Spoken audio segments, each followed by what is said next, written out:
tipos de estudos quantitativo e qualitativos. Aí, bom, no qualitativo tem métodos que são subjetivos, né? Então, de novo, né, roda de conversa, entrevista, visualização de uma situação, né? Então, por exemplo, no caso da educação física escolar, o pesquisador vai por exemplo, numa aula de educação física e anota o que o professor fez, o que as crianças fizeram, né? Então, é coisa desse tipo, né? E isso, como eu estava falando, vai depender da interpretação de mundo do professor. Não é errado, evidentemente, é um jeito de se fazer pesquisa, né? Sobretudo na área de ciências humanas e ciências sociais aplicadas, né? E cada área tem a sua particularidade e a gente deve conhecer e respeitar isso, evidentemente. Na pesquisa quantitativa, que é o que a gente vai falar aqui, os métodos, geralmente eles são métodos objetivos. Então, existem, por exemplo, equipamentos. Mesmo quando a gente faz entrevistas, essas entrevistas, né, esses questionários, eles possibilitam gerar uma pontuação, né? Então, a gente trabalha com números, o que deixa a medida muito mais objetiva. E quando a gente tem a medida mais objetiva, evidentemente que a gente foge bastante daquela história de experiência prévia do pesquisador e etc. Então, por exemplo, se eu pesar essa garrafa d'água aqui e der 500 gramas, vai ter que dar 500 gramas para mim, para a Júlia, para o Lucas, para o Lúcio, né? Porque vocês vão usar uma balança, e se essa balança estiver calibrada, estiver pesando certinho, né, não há motivo para dar diferença. Né? Então, são métodos mais objetivos, né, métodos quantitativos que permitem também a gente fazer determinadas medidas. Maravilha? Então, o que a gente vai ver na aula de hoje é justamente esses tipos de estudo. São ferramentas utilizadas na área de ciências biológicas e da saúde, e evidentemente na epidemiologia, e que nos permitem responder determinadas perguntas, ok? Né? Primeiro, a primeira pergunta que a gente deve responder é por que conhecer os tipos de estudo epidemiológicos? Nós precisamos conhecer os tipos de estudo, por quê? Para responder uma determinada pergunta científica, nós precisamos escolher um delineamento experimental apropriado. Né? Então, a escolha de um delineamento apropriado para um estudo é um passo crucial em uma investigação epidemiológica e científica. Então, por exemplo, suponha que você queira investigar, ou uma indústria farmacêutica queira investigar, o efeito de um tratamento farmacológico sobre pacientes com uma determinada doença. Evidentemente que a gente deve ter algum delineamento, né? Nós devemos traçar um delineamento. Primeiro, se eu quero estudar o tratamento farmacológico em pacientes com uma determinada doença, primeiro, eu tenho que recrutar pacientes com essa doença.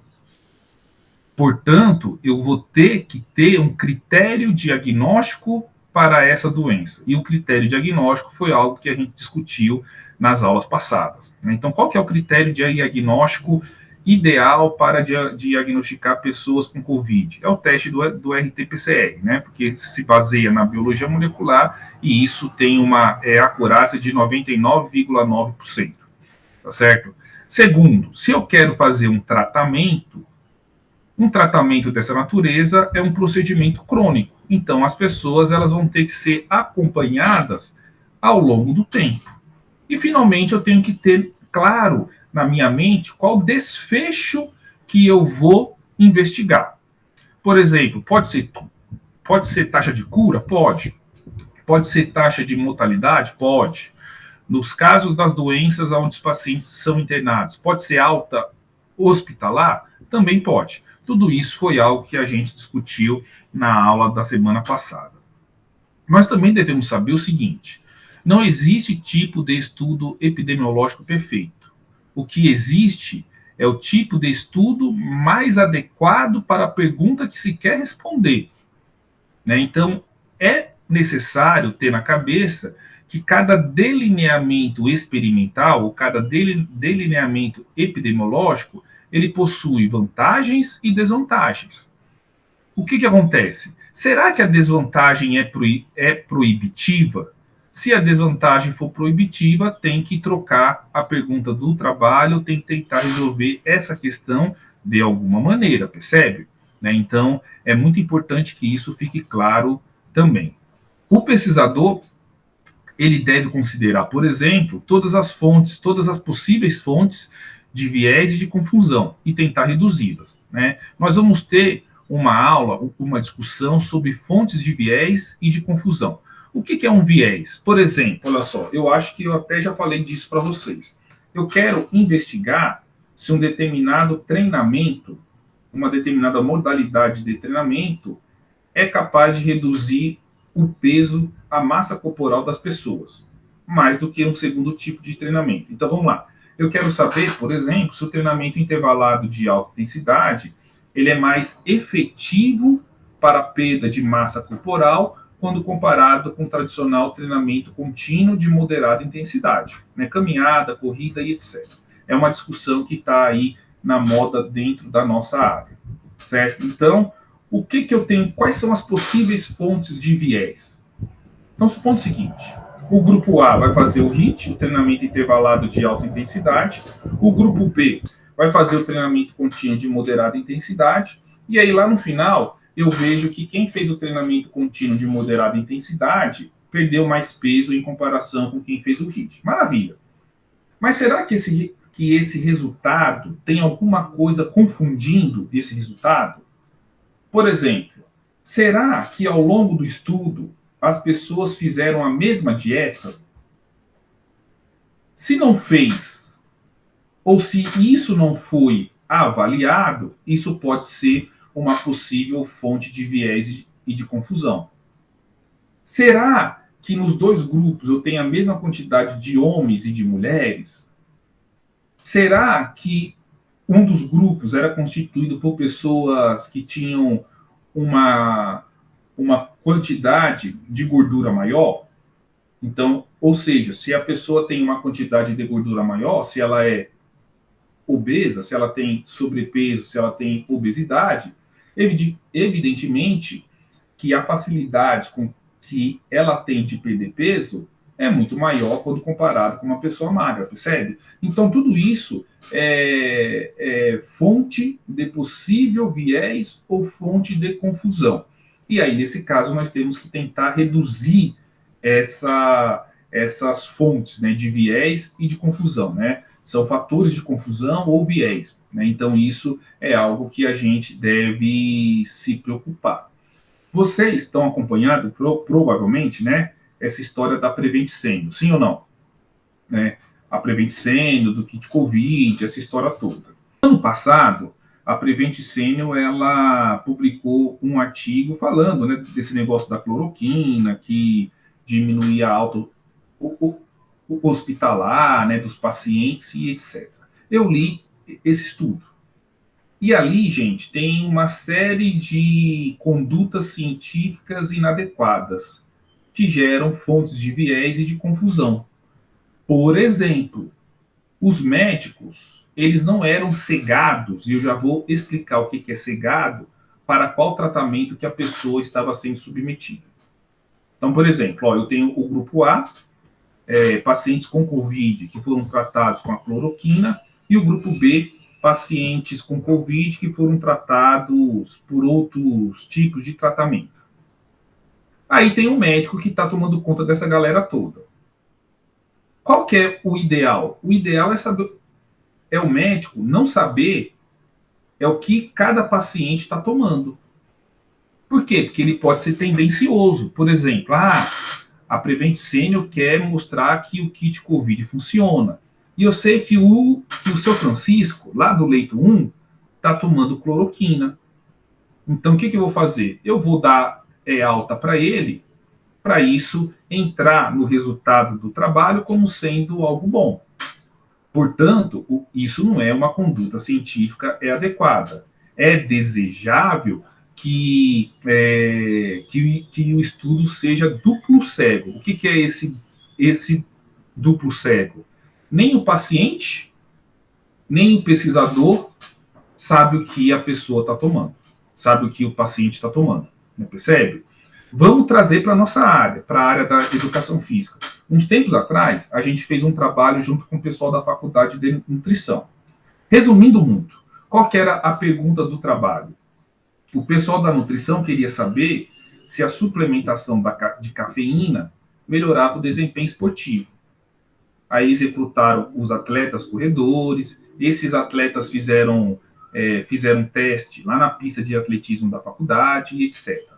Né? E aí o que acontecia? Tinham pessoas que tomavam cafeína no primeiro dia e tomavam placebo, que é farinha, uma mistura sem efeito. No segundo final de semana, isso foi feito em 2 sábados. No segundo final de semana, quem tinha tomado cafeína tomava placebo, e quem tinha tomado placebo tomava cafeína e repetia todos os testes. E aí, por meio desse delineamento, nós mostramos que a cafeína para aquele teste, naqueles atletas, era uma suplementação que melhorava o desempenho esportivo. Mas, enfim. E aí, o que a gente perguntava também para a pessoa? O seguinte, olha, fulano, você acha que você tomou cafeína ou você tomou placebo? Era um estudo duplo cego. Nem a pessoa sabia o que ela tinha tomado, nem o pesquisador principal sabia o que a pessoa tinha tomado. Mas tinha alguém do grupo que gerenciava tudo isso, né? Fazia o sorteio, fulano vai tomar cafeína hoje, o ciclano vai tomar placebo, etc, né? Tem que ter essa pessoa que sabe de tudo, né? Mas essa pessoa, ela não vai entrar, ela não vai ser responsável pela análise dos dados, percebe? Aí a gente perguntava, ô ciclano, chega aí, você acha que você tomou o quê? Cafeína ou placebo? Aí a pessoa jurava de pé junto que ela tinha tomado cafeína, por exemplo. A gente ia revelar depois, ela tinha tomado placebo. Né? Então, quer dizer, isso é um exemplo de estudo duplo cego. Duplo cego. Nem a pessoa sabe o que ela tomou e nem o pesquisador sabe o que essa pessoa tomou. Na educação física, às vezes cegar a pessoa é impossível. Por exemplo, qual que é o tratamento da educação física? O tratamento da educação física é o treinamento, é o exercício físico. Então, por exemplo, se você vai submeter uma pessoa a um treinamento em uma sala de musculação, ela sabe que ela está fazendo musculação, a não ser que ela seja um ET. Se você quer comparar essa pessoa com um grupo de corrida, ela sabe que ela está correndo. Então, né, percebe que aí o cegamento ele não é possível. E aí, nesse cenário, qual que é o ideal?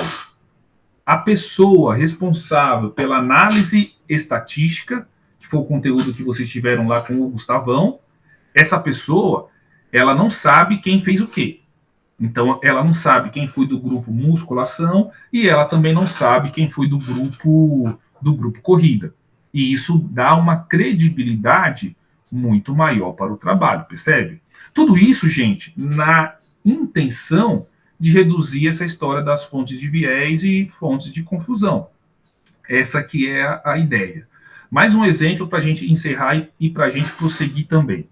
Por exemplo, na indústria farmacêutica, é muito comum, né, vira e mexe surge aí novas drogas para tratamento de doenças, e evidentemente que isso é muito bem-vindo. Mas alguns estudos, eles são inadequados no seguinte sentido, que eles querem comparar a nova droga com um placebo.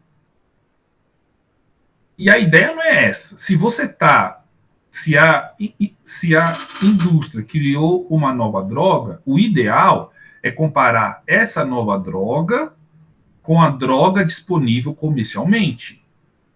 Eu quero que a nova droga seja mais eficiente.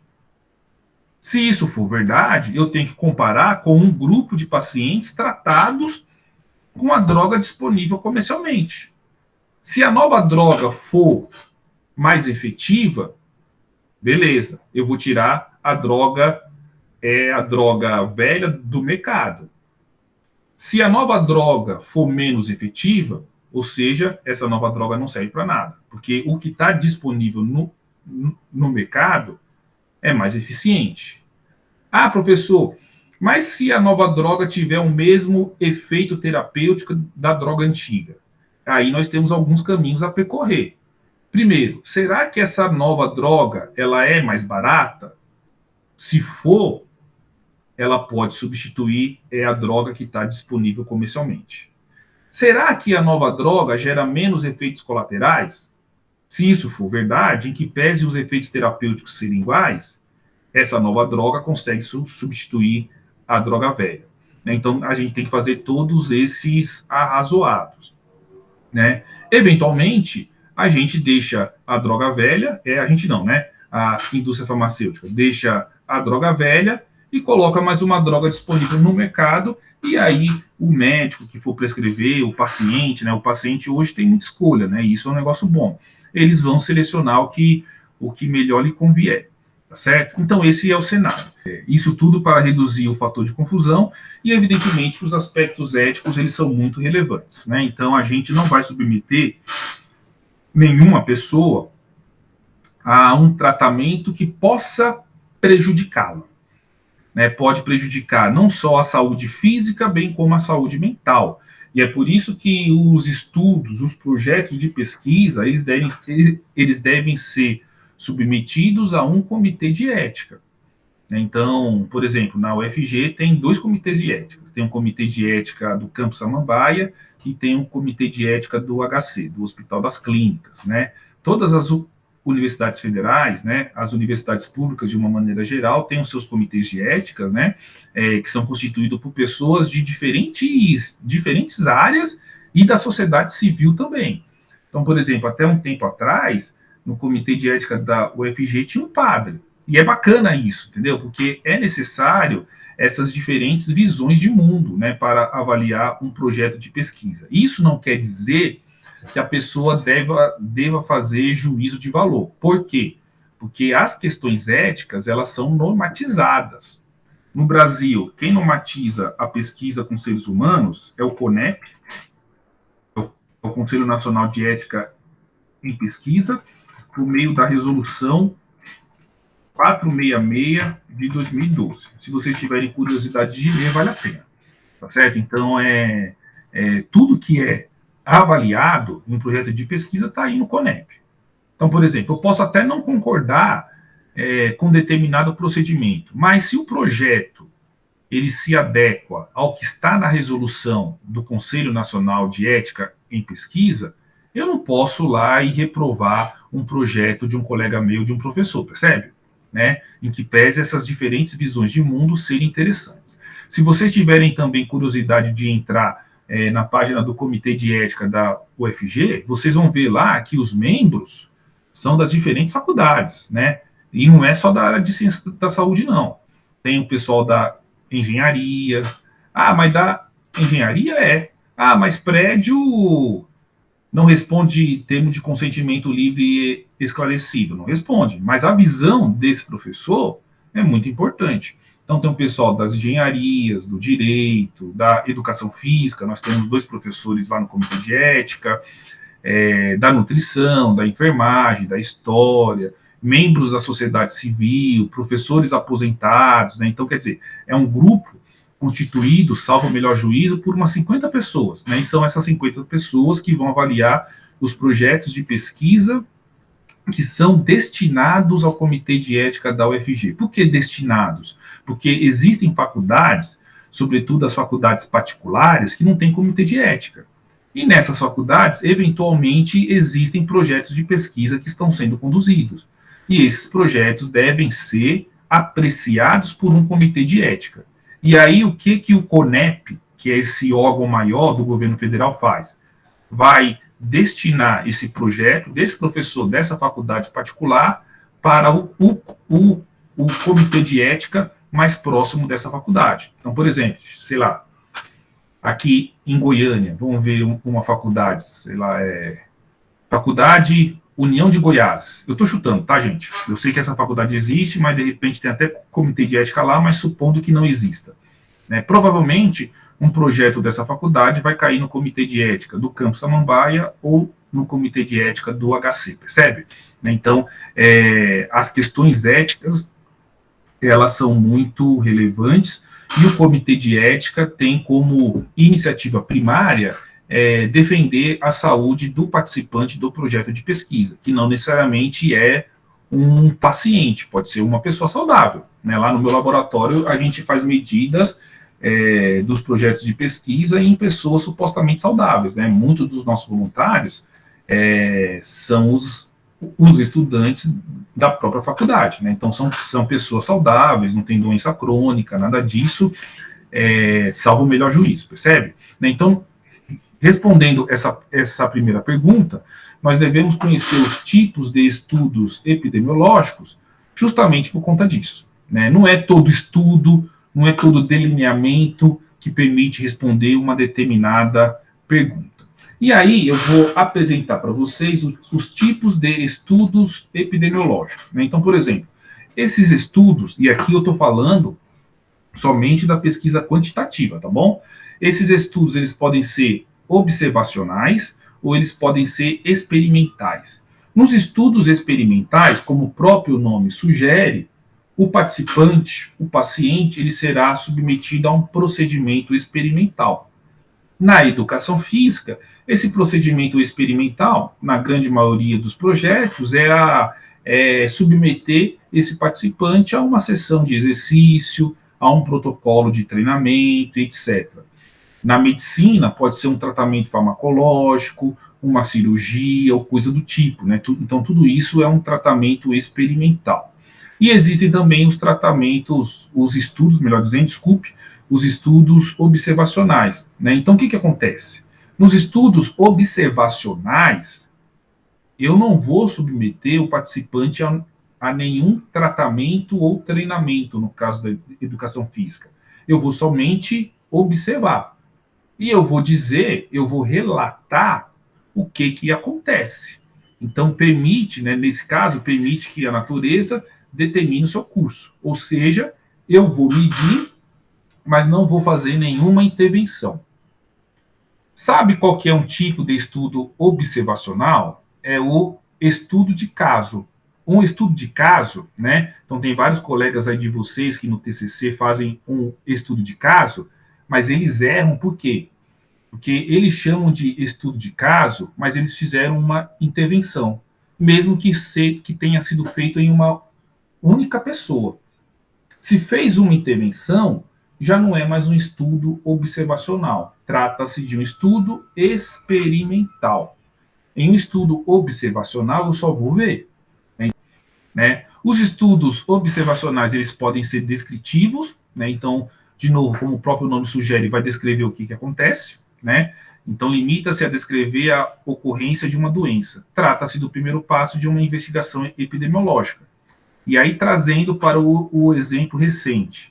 Lá no final de 2019, em uma província chinesa chamada Wuhan, foi relatado um aumento do número de casos relacionados à síndrome respiratória aguda, né? Foi descrito um novo vírus, né? Então, tudo isso é um estudo descritivo, né? Que foi o primeiro passo para a gente entender o que depois se tornou a pandemia, né? Mas esse estudo inicial, ele é muito relevante, né? Porque ele permite saber para onde que as coisas estão indo. Num estudo analítico, aí se faz uma análise mais profunda, né? Então, a gente vai fazer, por exemplo, relações entre saúde e outras variáveis, né? E aí foi daí, por exemplo, que surgiu o seguinte: olha, existem pessoas que podem ser consideradas grupo de risco. Quem são essas pessoas? Aí, no caso da Covid-19 de novo, tá, gente? Eu estou dando muito exemplo da Covid-19, porque é bem atual e vocês estão carecas de saber aí o que está acontecendo, né?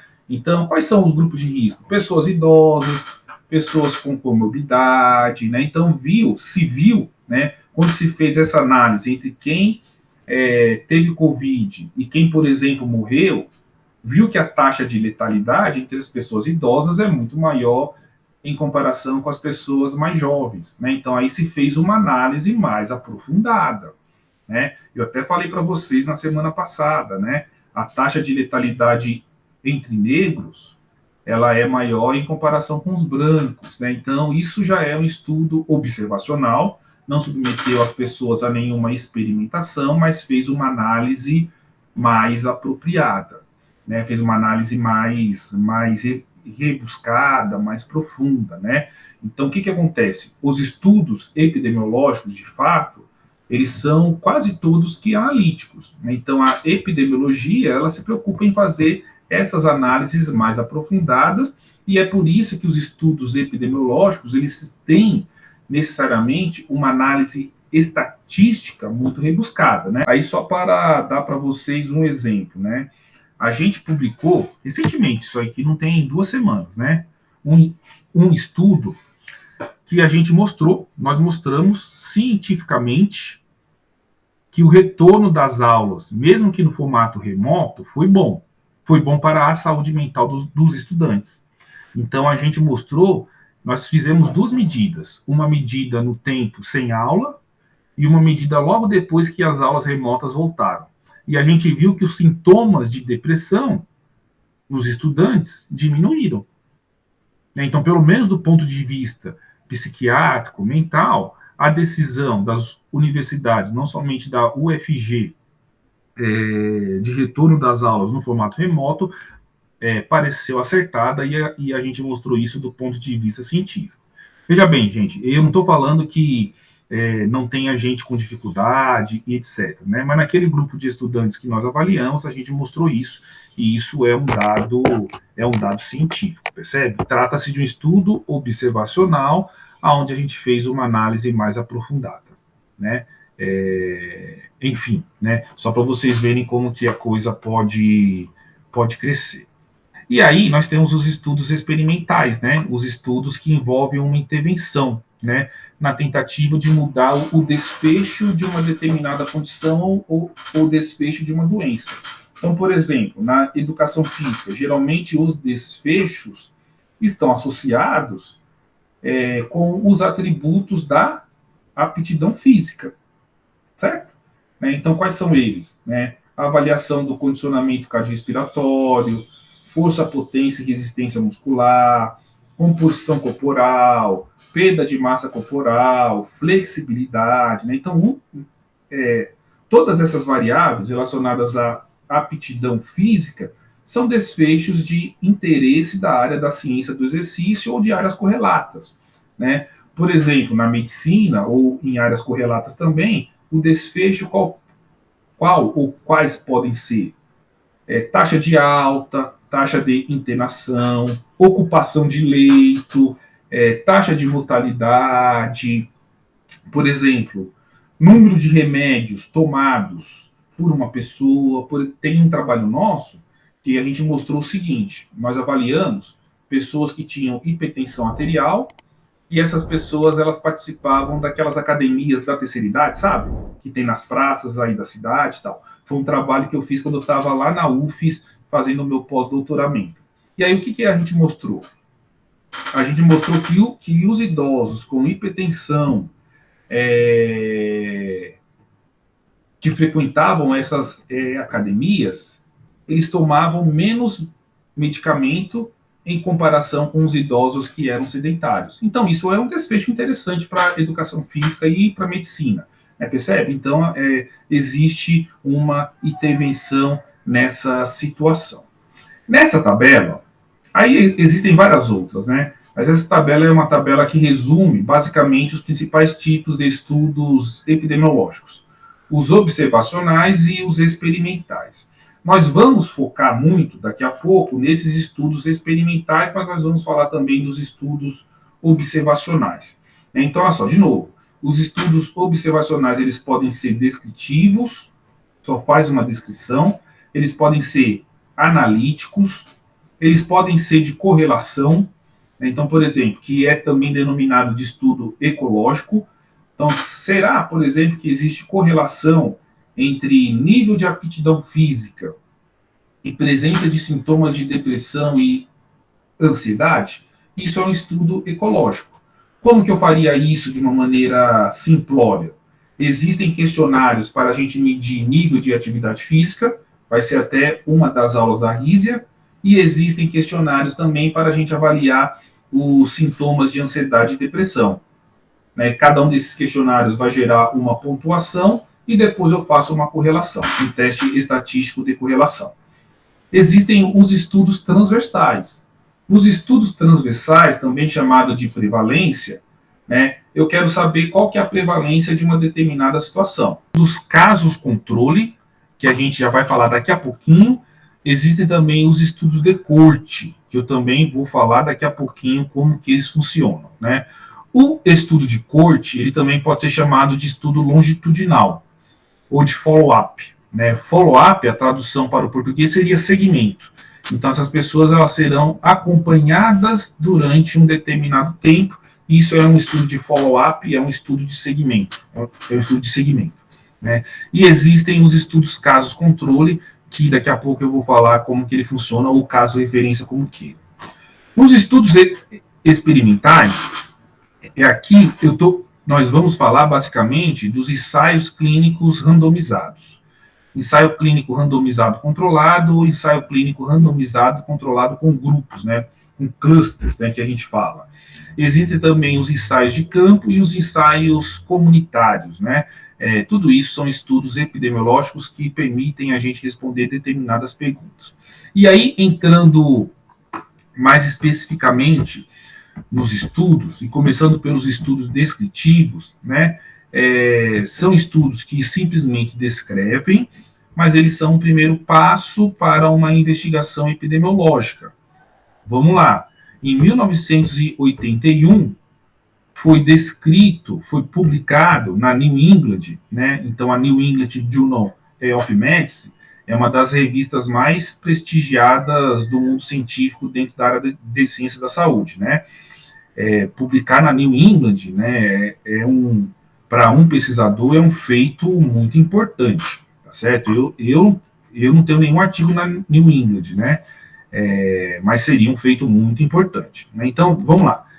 Esse pesquisador, o Gottlieb e colaboradores, em 1981, descreveram, né, 4 homens jovens com uma rara forma de pneumonia, né?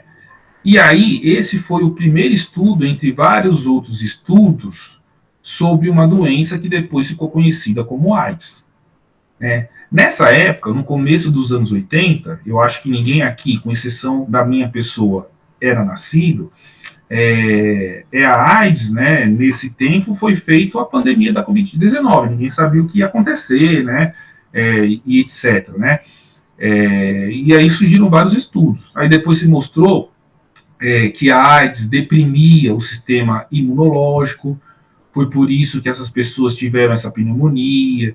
Depois se descobriu que a AIDS era transmitida somente via sexual. Isso foi uma descoberta muito importante. Por quê?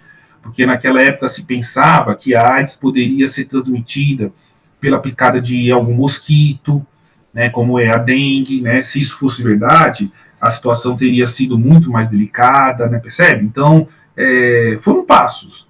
A ciência é uma construção, é um passo depois do outro, é um passo depois do outro, né? Então tudo isso vai deixando o conhecimento mais sofisticado, né? Com relação a esse tipo de estudo descritivo, né? Recentemente a gente publicou um trabalho que o título é assim, olha só, os atletas paralímpicos brasileiros, motivo de orgulho ou de vergonha? Né? E aí, o que a gente quis com esse estudo, que foi um estudo descritivo? A gente fez o seguinte arrazoado, e foi publicado numa boa revista da área da educação física. A gente quis mostrar o seguinte, olha, o Brasil ele é uma potência paralímpica, né, vocês sabem, né, quando comparados o desempenho dos atletas paralímpicos brasileiros com os atletas olímpicos, os atletas paralímpicos ficam na frente do ranking. Então, eu acho que nesse ano foi 7º colocado, né? Aí vocês até podem me ajudar.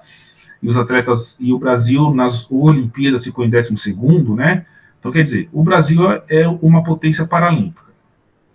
Mas isso é um motivo de orgulho, evidentemente. Mas existe também o outro lado. Qual que é o outro lado? Quando a gente vai investigar o motivo pelo qual a pessoa se tornou paralímpica, ela se tornou deficiente, grande parte dos atletas paralímpicos brasileiros se tornaram deficientes por 3 razões: ferimento por arma de fogo, é acidente de trânsito ou sequela de alguma doença cuja causa é má assistência da saúde. E isso é uma coisa ruim e mostra muito sobre o nosso país. Né? Então, por exemplo, existem países de primeiro mundo que têm dificuldade de formar equipes paralímpicas. Por exemplo, basquete em cadeira de rodas. Tem países que não conseguem formar time, né? Por quê? Porque não tem essa pessoa. Né? Não tem essa pessoa, né? Não tem esse alto índice de violência que nós temos aqui no Brasil, não tem esse trânsito doido que a gente tem aqui no Brasil e etc, entendeu? Por exemplo, uns 10 anos atrás, grande parte dos atletas paralímpicos brasileiros, da seleção de basquete em cadeira de roda, eram pessoas com sequela de poliomielite paralítica. A poliomielite está relacionada com más condições de higiene. Né, percebe? Né, então, isso foi uma descrição. Né, não é para a gente, evidentemente, não foi o nosso intuito causar descrédito ao movimento paralímpico brasileiro, longe disso, né? O exercício ele deve ser estimulado nas pessoas com deficiência física, né? Mas a gente quis investigar e chamar a atenção da comunidade do qual motivo que as pessoas se tornaram um atleta paralímpico, né? Então é dentro desse contexto, tá bom? Isso é um estudo descritivo, né? Aqui tem outros estudos observacionais, né? Então, só para contextualizar, mostrando a taxa de mortalidade padronizada pela idade por doença cardíaca entre homens com 30 anos ou mais de idade em diferentes países. Então, felizmente, a taxa de mortalidade por doença cardíaca vem diminuindo, incluindo aí o nosso país, com exceção da Rússia. Por quê? Porque na Rússia eles têm muito problema com tabagismo, com alcoolismo, né? Então aqui é uma particularidade que se sabe qual é a causa e o governo russo tem que combater isso de alguma maneira. Eu não trouxe aqui, mas, por exemplo, com relação ao tabagismo, o número de pessoas fumantes diminuiu, não só no Brasil, como em vários países do mundo, por conta das políticas públicas de restrição ao cigarro. Quais foram essas políticas? Não necessariamente nessa ordem. Por exemplo, o aumento dos impostos deixou o cigarro mais caro, isso afasta as pessoas de fumar, sobretudo as pessoas mais pobres. A proibição de vinculação de propaganda de cigarro na TV, na mídia impressa, proibição das companhias de cigarro, né, patrocinarem eventos esportivos ou coisa do tipo. Então você vê que hoje, né, você não vê propaganda de cigarro. Quem fuma vai lá na banca, vai lá na padaria, compra, mas você não vê muita propaganda não. Aliás, não vê nenhuma, né, porque isso é uma política pública brasileira e que tem também em outros países. Né? Então, isso fez com que a quantidade, a prevalência de pessoas, de brasileiros que fumam, vem caindo de 40 anos para cá. Isso é uma coisa boa. Veja, a gente não está, nós não estamos discutindo o direito que a pessoa tem de fumar. Né? A pessoa pode fumar, mas só que ela vai ter que cumprir determinadas regras. Né? Dentro desse aspecto, considerando os efeitos nocivos do tabagismo, percebe? Então, é dentro dessa perspectiva. Os estudos ecológicos, né, eles são estudos de correlação e são úteis para gerar hipóteses. Então, por exemplo, avaliar a associação entre as variáveis contextuais que afetam grandes grupos populacionais ao mesmo tempo e os desfechos em saúde. Então, por exemplo, será que a pessoa que vive em uma cidade com problema de poluição do ar, essa pessoa tem uma maior probabilidade de morrer por doença cardiovascular? Então, isso é um estudo de correlação. Esse estudo já foi feito e a resposta é sim. Quem vive em cidades com problemas de poluição do ar São Paulo, Cubatão, Nova York, esses grandes centros urbanos, né, esses grandes centros, né, com milhões e milhões de pessoas. Essas pessoas, elas têm um prejuízo na saúde cardiovascular por conta da poluição. Por exemplo, ficar 2 horas no trânsito da cidade de São Paulo, com a janela do carro aberta, ou com a janela do ônibus aberta, equivale a você ter fumado um cigarro.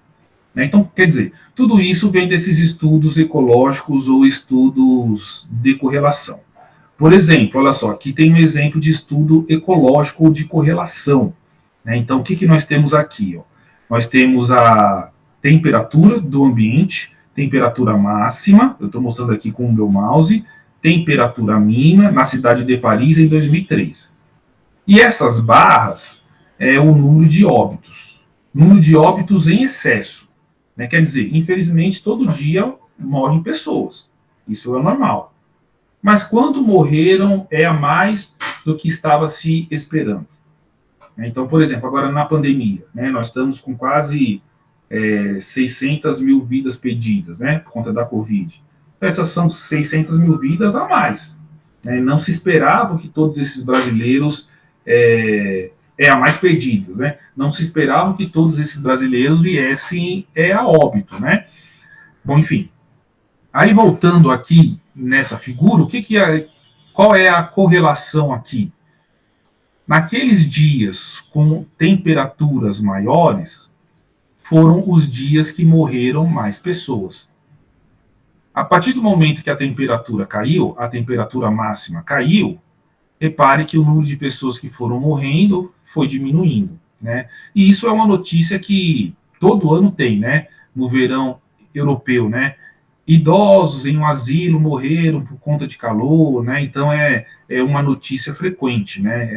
É uma situação, infelizmente, bastante frequente, tá bom? Então isso é um estudo correlacional, um estudo ecológico.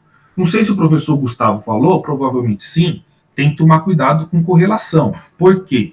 Correlação não significa causalidade, não significa uma relação de causa e efeito, né? Então podem existir mais coisas que estão interferindo em um determinado desfecho, tá certo? Então isso é importante ficar claro também, né? Então a gente pode fazer esses estudos comparando com populações em diferentes lugares ao mesmo tempo ou em uma série temporal, comparando a mesma população em diferentes momentos. Né? Então, ver como que a população evoluiu, como que a população se modificou. Bem, esses estudos ecológicos, eles são fáceis de serem realizados, mas eles são frequentemente difíceis de interpretar, uma vez que a gente não pode fazer essa relação de causa e efeito como eu tinha comentado com vocês, tá bom? E existe algo nesses estudos que algumas pessoas elas tiram como verdade. Isso é o que a gente chama de falácia ecológica ou de viés. O que é isso? Vai acontecer quando são tiradas conclusões impróprias. Né? Então, por exemplo, nos estudos de correlação, a gente não pode falar sobre... Pode falar, entendeu? Mas não pode ficar sobre a relação causa-efeito. Eu não posso falar que aqueles velhinhos de Paris morreram por conta do aumento da temperatura. Eu posso sugerir que isso seja verdade. Mas, para tanto, eu tenho que fazer um outro estudo para testar essa hipótese. Percebe? Então, a gente não pode tirar conclusões inadequadas. E aí, dentro também dos estudos observacionais, nós acabamos de ver os estudos ecológicos. Nós também temos os estudos transversais, que é aquela foto que eu falei para vocês. Os estudos transversais também podem ser chamados de estudos seccionais, é uma secção, é uma foto, ou estudos de prevalência, né? Ou pontual, ou seccional, etc. Mede a prevalência de alguma coisa. Então, por exemplo, se eu perguntar para vocês, quantos aqui fazem musculação? Aí vocês vão levantar a mão, né? Aí das 12 pessoas que estão na sala, 2 pessoas vão falar que fazem musculação. Então, a prevalência de pessoas que fazem musculação nessa turma da Epidemiologia e Bioestatística de 2021 é de 2 pessoas. Então, pode ser que na semana que vem A Cíntia, que disse que não fazia musculação, ela começou a fazer. Então, ela vai entrar nessa prevalência, né? Então, isso é um estudo transversal. É uma foto daquele momento. É uma foto, né, daquele momento. Então, por exemplo, no passado, poucas pessoas tinham celular. Naquele momento, isso era verdade. Hoje, já não é mais, né? Esses estudos, eles são baratos, são fáceis de serem conduzidos, eles são úteis, né? Sobretudo para a gente fazer hipóteses mais exuberantes, né? E são estudos quando a gente precisa fazer uma avaliação mais rápida de uma necessidade na população. Né? E aí eu volto de novo ao exemplo da UFG. Vocês receberam aquele questionário, ó, tem computador, tem internet de qualidade, tem celular, está trabalhando, não está? Né? Então, isso é um estudo que permite um diagnóstico rápido, é um estudo observacional. A mesma coisa vale, por exemplo, quando vocês respondem as questões sobre os professores, né? Que eu reforço que vocês devem responder. Eu quero saber o que vocês acham do meu desempenho didático, tá certo? E aí eu vou mudando os rumos, tá certo? É por conta desse tipo de questionário, eu tô falando, não é por mim. Eu leio tudo que vocês colocam lá, como vocês me pontuam, eventualmente as críticas e sugestões, né? Então, muito dos problemas que vocês não têm hoje foi por conta dos colegas de vocês que no passado responderam. Né? Então, a gente vai mudando os rumos, né? Mas isso é uma iniciativa individual de cada professor, né? Mas é um estudo transversal. Aí eu vejo, olha só, tem parâmetros que eu vejo que eu melhorei, que eu fiz uma adequação, né, e a gente vai melhorando. Eu acho que essa que é a ideia. Né? Então, permite fazer um diagnóstico ou mesmo um monitoramento das condições. Se você pega vários desses estudos, né, então, por exemplo, as minhas avaliações, né, do docente pelo discente, né, que vocês fazem, minha, né, para quem já cursou as minhas disciplinas aí anteriormente. Eu pego essas avaliações e eu tenho uma comparação, né, algumas coisas que eram mal avaliado. Assim, eu nunca fui muito mal avaliado, não. Vocês me avaliam bem. Mas alguns quesitos tinham uma nota menor. Aí a gente fez algumas mudanças e agora a gente, naqueles quesitos que 5, 6 anos atrás eram pontuados com uma nota menor, esses quesitos eles melhoraram. Né? Então a gente consegue fazer um monitoramento do meu desempenho didático e aí na epidemiologia vale para a condição as condições de saúde, tá bom? Dentro dos estudos observacionais, nós também temos os estudos de casos e de controle. Eles são úteis para investigar eventos em saúde, né, e constituem-se uma forma relativamente simples de investigar a causa de uma doença. Então, o que acontece aqui? Eu vou fazer o seguinte, eu vou na população e eu vou selecionar pessoas saudáveis e pessoas, por exemplo, com diabetes. Né? Pessoas sem diabetes, quando eu falo saudável, né, sem a minha doença-chave, né, que no caso aqui é o diabetes. Pode ser que essa pessoa que eu estou chamando de saudável não tenha diabetes, mas ela tem pressão alta. Né? Mas o que vale é o diabetes. Eu vou recrutar, eu vou selecionar, eu vou convidar para participar do estudo pessoas sem diabetes e pessoas com diabetes. Aí eu fiz os dois grupos. O que eu vou fazer? Eu vou fazer um estudo retrógrado. Eu vou olhar para o passado das pessoas. Como que eu posso fazer isso?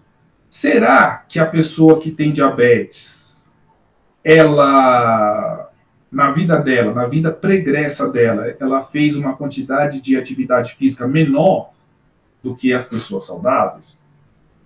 Será que quem tem diabetes tinha uma dieta pior em comparação com quem não tinha diabetes? Percebe? Então eu vou olhar para o passado das pessoas e ver para quais fatores, para quais condições que elas foram expostas. Né? Então, isso trata-se de um estudo longitudinal, é diferente de um estudo transversal, que eu fiz uma foto. Eu tenho aqui o hoje e eu vou olhar para o passado. Então, eu viro, por exemplo, para a Ellen. Ô, Ellen, o que você almoçou ontem? Ela fala, aí ela vai falar, foi arroz, feijão, salada e batata frita. né? Então, eu vou contar com a memória do participante. Isso é uma desvantagem. Isso é uma desvantagem. Porque a gente tem que contar com a honestidade da pessoa e a gente deve contar também com a memória da pessoa. Se você perguntar para mim o que eu comi ontem, eu não vou saber responder. Eu não vou saber precisar. Eu não sei se foi macarrão com bife, eu não sei. Não tenho nem ideia, cara. É tanta coisa na cabeça, entendeu? Então, o pesquisador tem que contar com a memória do participante e com a honestidade do participante. Porque a Ellen pode virar e falar o seguinte: não, eu comi Big Mac, quando na verdade ela comeu salada, né? Enfim, né? Então isso é uma desvantagem desse tipo de estudo caso-controle. Então aqui a gente forma dois grupos, né? Eu tenho o grupo de casos, que possuem o desfecho, a condição a ser investigada, e aqui a gente tem um grupo de controle que não possui determinado desfecho. Na educação física, qual que é o desfecho? Essa pessoa é fisicamente ativa ou não? Eu poderia fazer assim. O grupo caso, quem é? É quem faz exercício. O grupo controle é quem é fisicamente inativo ou sedentário.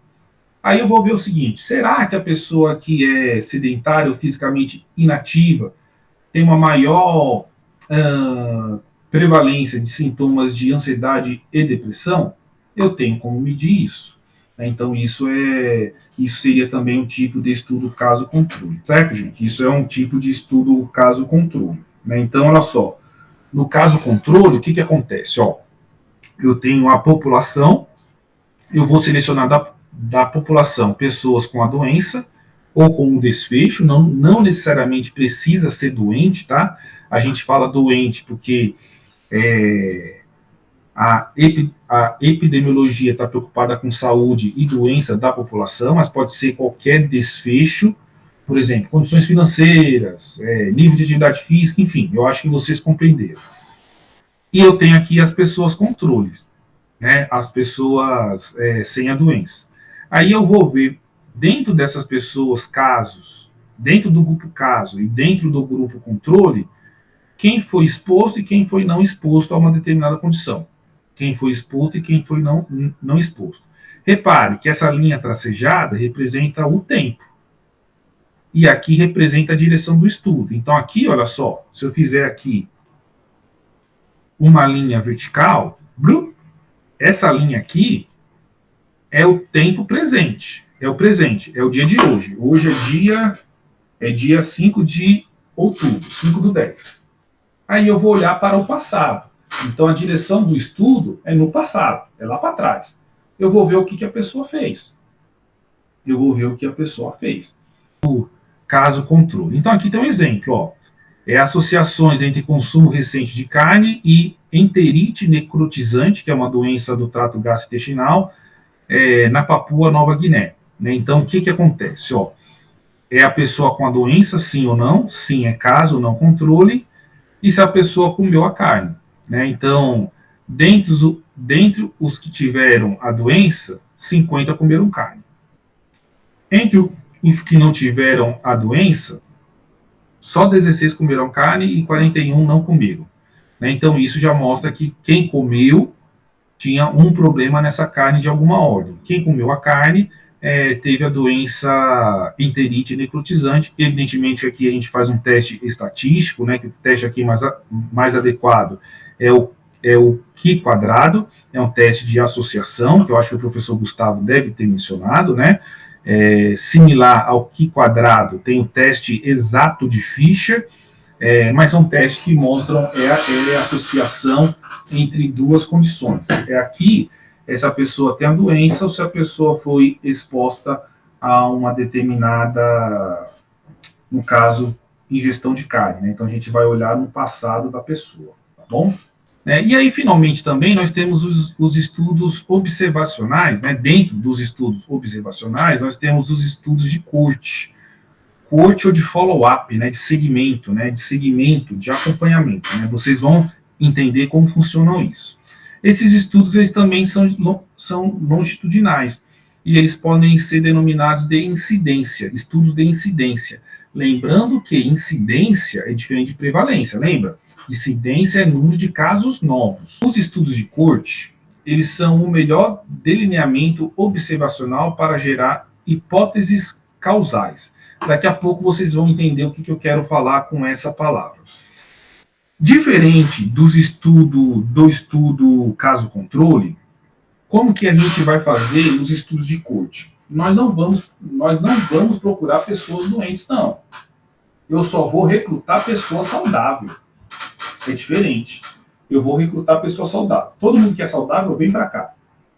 E essas pessoas serão acompanhadas durante um tempo. E aí, lá no final desse protocolo experimental, lá no final desse período, eu vou medir quantas pessoas que tiveram determinada doença. E aí eu vou ver o seguinte, olha, esse grupo de pessoas agora tem depressão, mas elas também eram pessoas que tinham uma menor quantidade de atividade física. Ah, então eu posso hipotetizar que quem faz atividade física, ou que a atividade física, protege contra o surgimento da depressão. Isso é verdade, isso acontece, né? Ou pode ser por diabetes, né? Eu estou dando exemplos agora para a educação física, né? Com relação à pandemia, o que poderia ter sido feito e que na verdade foi? Eu vou pegar pessoas livres da doença, sem a Covid-19, e vou acompanhar essas pessoas. Aí eu vi que quem ficou doente, quem teve Covid, foram aquelas pessoas, majoritariamente, que não respeitaram os protocolos de segurança. Não usavam máscara, ou se usavam de forma inadequada, não respeitaram a questão do isolamento social, enfim, essas pessoas elas tiveram uma incidência maior, esse grupo de pessoas, uma incidência maior de Covid-19. Percebe? Em comparação com aquelas pessoas que ficaram mais em casa, que respeitaram os protocolos de distanciamento social, de higienização e etc. Veja, gente, com esse meu exemplo, eu acho que é importante ficar claro, porque nesse período que a gente está, as pessoas estão sensíveis. Eu não estou criticando quem não respeitou. Eu já falei isso nessa disciplina e vou repetir. Existem muitas pessoas que não respeitaram, mas essas pessoas precisavam trabalhar. E as contas têm que ser pagas, entendeu?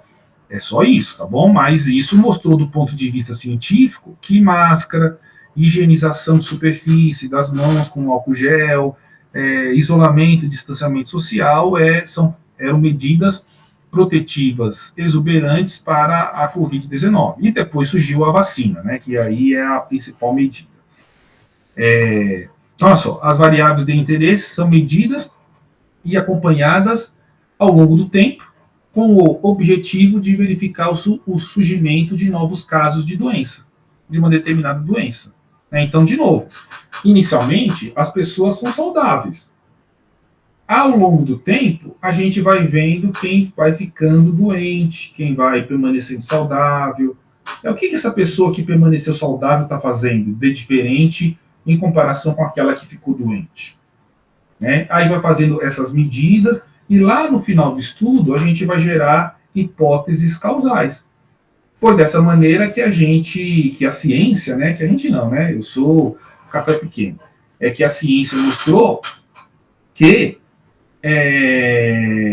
existe uma relação entre nível de atividade física e surgimento de doenças crônicas não transmissíveis relacionadas ao sedentarismo, tais como colesterol alto, diabetes, câncer de cólon, câncer de mama, que mais? Hipertensão arterial, depressão, ansiedade, aí todas essas doenças que vocês conhecem aí da educação física e das disciplinas que vocês tiveram, né? Então são condições que foram mostradas por meio de estudos de corte, né, de corte. Qual é o problema? Vê só, existem doenças que para surgir demoram muito tempo. Diabetes, né? Hipertensão arterial, né? Que é diferente da Covid, né? Que é uma doença infecciosa e aguda. Mas o diabetes, quer dizer, se eu fizesse parte dessa corte quando eu nasci, eu estou com 42 anos. Eu não tenho diabetes ainda. Tudo isso, e nem quero ter, né? E estou fazendo, né, de tudo para não ter, né? Mantendo uma rotina de atividade física, etc. Mas, assim, tudo isso para dizer para vocês que uma principal desvantagem do estudo de corte, e é corte com as duas letras O mesmo, tá bom? Não é um erro de digitação, não. Uma grande desvantagem desses estudos de corte é que eles demoram muito tempo. E na ciência, gente, não tem outra coisa. Se demora muito tempo, precisa de muito dinheiro. E, além disso, esses estudos envolvem muitos voluntários. E se tem muitos voluntários, tem que ter também muitos pesquisadores ou pessoas envolvidas nessas medidas. Então, essa é uma desvantagem importante do estudo de corte, mas é o melhor delineamento observacional para gerar hipóteses causais, isso sem dúvida, né? Então, na verdade, a definição de corte é justamente essa, né? É um grupo de pessoas inicialmente saudáveis que são acompanhadas ao longo do tempo. E lá no final, a gente vai observando qual é o desfecho dessas pessoas. Então, olha só, fazendo aquela mesma figura que eu fiz para o estudo caso-controle, aqui é diferente, porque a direção do estudo está na mesma direção do tempo. Aqui tem o presente, tem o dia de hoje, tem o dia 5 de outubro. E eu vou investigar as pessoas daqui para frente. Daqui para frente. Né? Então, eu vou começar com pessoas sem a doença. E aí, essas pessoas sem a doença, tem pessoas que vão ser expostas a uma determinada situação. Qual situação? Pode ser a inatividade física, aí trazendo para um exemplo da educação física. Então, a pessoa fez atividade física, são os expostos, ou não fez atividade física, são os não expostos, os sedentários. E aí, lá no final dessa corte, lá no final desse tempo, que geralmente é muito tempo, né, gente? Não dá para fazer um TCC, uma dissertação de mestrado ou uma tese de doutorado com estudo de corte, porque são estudos, geralmente, que demoram 5, 6, nós temos cortes aí publicados na literatura com 30 anos, é muito tempo. Né? Ninguém vai demorar 30 anos para fazer um trabalho de conclusão de curso, né? Não tem nem cabimento. E aí, lá no final, a gente vai ver quem ficou doente, quem permaneceu sem a doença, né? Tanto no grupo exposto quanto no grupo não exposto. Tá certo? Então, isso é um estudo de corte. Né? Então, na corte, as variáveis de interesse são especificadas e medidas. E a corte inteira é acompanhada com o objetivo de ver o surgimento de novos casos da doença ou de um outro desfecho, conforme a presença ou não da exposição. Aí, ó, mais um exemplo, né? Eu quero dizer o seguinte, que eu até já falei, né? Mas vamos lá. Eu quero investigar a ocorrência de novos casos de depressão em indivíduos ativos e não ativos. Como que a gente poderia fazer esse delineamento experimental? Né? Então, olha só. Eu vou na população, e esse estudo fez justamente isso. Ele recrutou, olha só, quase 7 mil pessoas adultas. Nessa população tinham pessoas sem depressão e com depressão. Em um estudo de corte, as pessoas elas estão sadias. Então, esse pessoal aqui não me ajuda. Esse pessoal não me ajuda. Aí eu vou em quem é saudável. Aí, depois de um certo tempo, eu vejo o seguinte, olha só. Eu tenho pessoas sem depressão que são ativas. E eu tenho pessoas sem depressão que são sedentárias. Lá no final da corte, depois de muito tempo, eu vou ter pessoas dentre os ativos que estão com depressão, pessoas dentre os ativos que não estão com depressão, e a mesma coisa entre as pessoas sedentárias. E foi a partir daí que existiu a associação, a hipótese causal, que depois foi comprovada, mostrando que o exercício físico é uma ferramenta não farmacológica importante para prevenir casos de depressão. Então, o exercício é uma ferramenta que, além de tratar, também previne casos de depressão. Eu poderia ter feito um estudo caso-controle? Eu poderia. Então, qual seria a diferença? eu vou recrutar pessoas sem depressão e pessoas com depressão. Ao invés de medir essas pessoas daqui para frente, eu vou avaliá-las de maneira retrógrada. Eu vou olhar para trás e vou ver, olha só, você que teve depressão, você fazia atividade física? E tem questionário para isso, tá, gente? Tem questionários validados na literatura que permitem a pessoa investigar o nível de atividade física de uma pessoa em períodos passados. Aí a pessoa fala, olha, não, eu nunca fiz exercício, não. Aí eu vejo que uma grande quantidade de pessoas com depressão são sedentárias. Né? Então, isso também permite a gente traçar algumas conclusões por meio de um estudo caso-controle. Né? Então, existem várias estratégias, essa aqui é a verdade, vários tipos de delineamento, né, experimental para responder uma determinada pergunta. Então, esses estudos de Coach, né, como eu já comentei, eles são longitudinais, né? Então, vamos seguir aqui.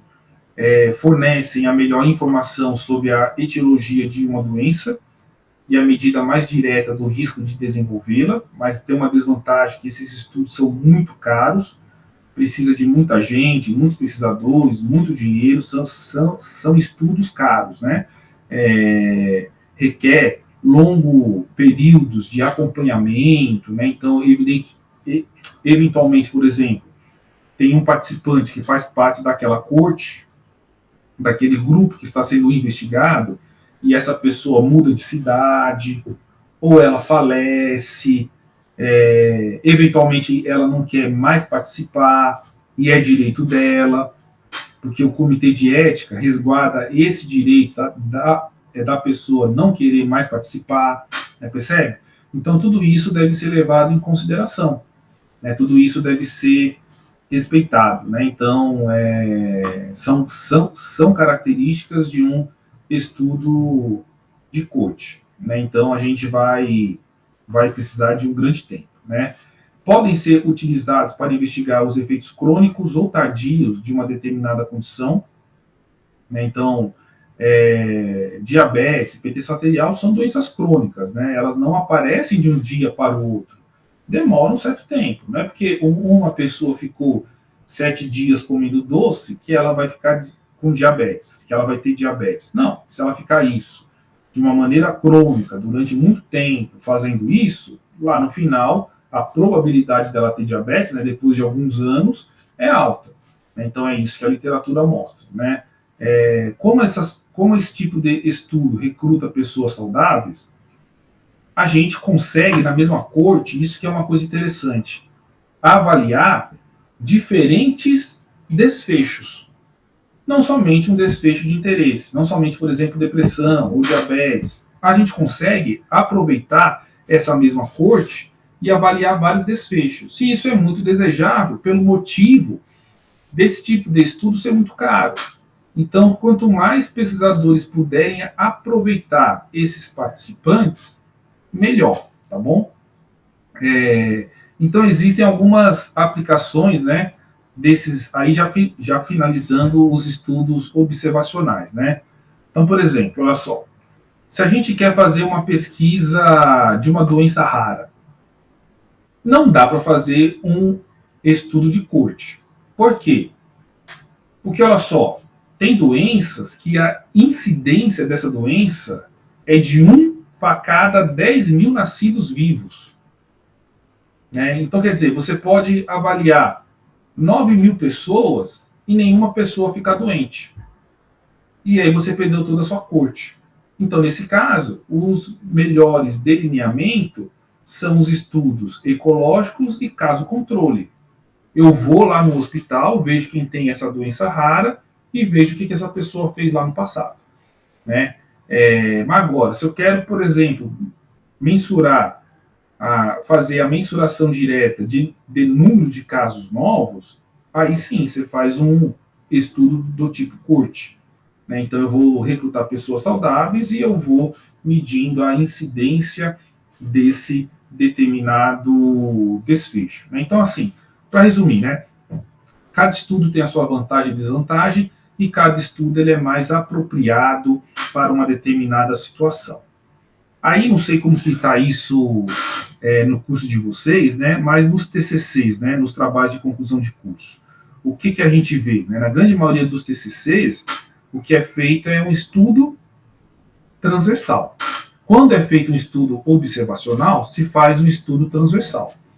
É porque é o estudo mais rápido, te dá uma resposta mais com uma velocidade maior, né? Vocês não têm muito tempo, né? O curso de vocês dura 4 anos. Se vocês começassem lá no dia 1 a fazer o TCC, né, que também não faz sentido, né? Ninguém vai cobrar isso de vocês, e ninguém cobrou, né?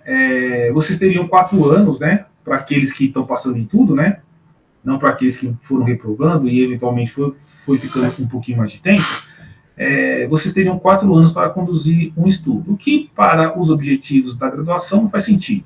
Então, grande parte dos TCCs, né, e eu vou além das dissertações e das teses de doutorado, o que é feito é um estudo transversal, né, porque é um estudo mais barato, não precisa de tanto tempo assim, e etc. Né?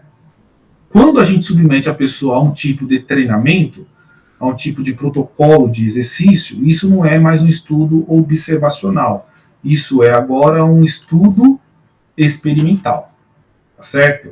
E esse estudo experimental a gente vai ver na próxima aula. Mas só para a gente terminar, pessoal, falando das vantagens e desvantagens, tem aquilo que eu falei do viés de memória. Será que a pessoa lembra quando eu faço um estudo caso-controle?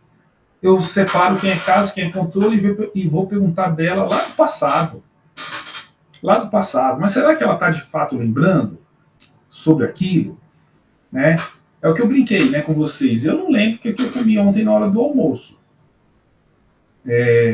Na hora do jantar eu comi peixe com salada, mas na hora do almoço eu não me recordo de fato. Enfim, então isso é uma desvantagem do estudo caso-controle. Por exemplo, olha só, em contrapartida, o custo de um estudo de corte é muito alto. Você vê lá, eu dei um exemplo, é um estudo com quase 7.000 pessoas. É muita gente para gerenciar durante muito tempo, para ligar, para fazer medida e etc. Né? Então, quer dizer, esse custo deve ser levado também em consideração. Como consequência, o tempo requerido também é alto. Né? E aí, o que eu... né, depois vocês vão ter acesso ao vídeo, evidentemente, né? Mas é só, existem também questões relacionadas ao confundimento, a perda do acompanhamento, né? Então, por exemplo, no caso do estudo ecológico e transversal não tem perda, mas no caso do estudo de corte, isso pode ser alto, porque a pessoa começa a passar 1, 2, 3 anos com você, mas daqui a pouco ela muda de cidade. E aí? Você não tem mais acesso àquela pessoa. Ou então, eventualmente, não é nem que muda de cidade, mas simplesmente a pessoa troca de número de telefone e você não consegue mais contato com aquela pessoa. Então, você perdeu aquela pessoa. Então, o risco de perda de acompanhamento no estudo de corte também é muito alto. Percebe? Então, essas eram as características que eu gostaria de falar para vocês dos estudos observacionais.